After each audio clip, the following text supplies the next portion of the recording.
Senator, you're here with high school students talking about mental health. One of the things you talked about in there was 988. Right. We did a story where the Rocky Mountain Crisis Centers Yeah. thought it would cost $750,000 a year to implement it. So how does it get paid for, and how does that funding stay consistent? Yeah, and that's what our legislation really does address, is the funding mechanism. And there's a good news and a challenge, right, with our legislation. The good news is more people are going to have access, people in need, people who need to talk to somebody, people whose lives will be saved because they have access to that mental health care provider. But more people are going to be calling, and so that puts more pressure onto the system, more need for resources. So the legislation that we've introduced has a funding mechanism with it. We've already talked to SAMHSA, the Mental Health Administration within HHS, about that consistent funding, making sure that we have the money for it. I've introduced legislation with Kamala Harris that would help pay for student loans if you go into a behavioral health professional work shortage area, and just trying to address that workforce need, because these programs here, the behavioral health techs program that they have, it really meets a need, not just in Colorado, but across the country. Do you have a fear that if you started 988, the funding could disappear and it would end? I never have a fear anytime we're allowing more people an opportunity to save their lives.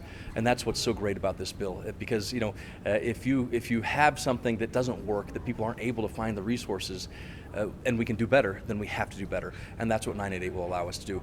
The Rocky Mountain Crisis Prevention Center does such a phenomenal job, and we look forward to working with them on the implementation of this as more people receive the life-saving resources that they need. Today you're at this high school, tomorrow you'll be standing with President Trump. Is there anything the President could do that would have you not stand next to him or cause your support to waver? Well, look, I hope that tomorrow is an opportunity for us to talk about all the things that we have done for Colorado, the reason why he's in Colorado, to talk about providing 50,000 people with clean drinking water in the southeastern part of our state, a pipeline that was approved in 1962 but was never built until we got the money for it this past couple of weeks. The fact that we have the Bureau of Land Management headquarters moved to Grand Junction, just a few miles away from where we'll be tomorrow.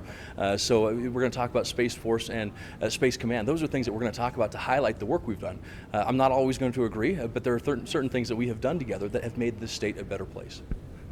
We have never heard from you if you thought asking foreign assistance is illegal or unconstitutional. Would you do so in your campaign? It's never okay for a foreign government to interfere with our elections.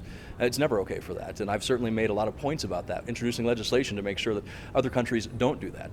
But if you're talking about impeachment, that was a policy issue that we can't impeach over a policy issue. But in your campaign, would you do that? Would you ask foreign Well, absolutely assistance? not. In fact, I've said I would go immediately to the FBI if there was any such an issue that we thought was coming up.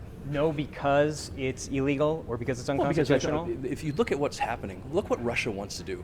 They want to destabilize our institutions. They want to decrease the trust of our institutions. And that goes to the two part of it. And so we have to do everything we can to protect the integrity of our institutions and the elections. But would you put a label on it? Illegal, unconstitutional? Yeah.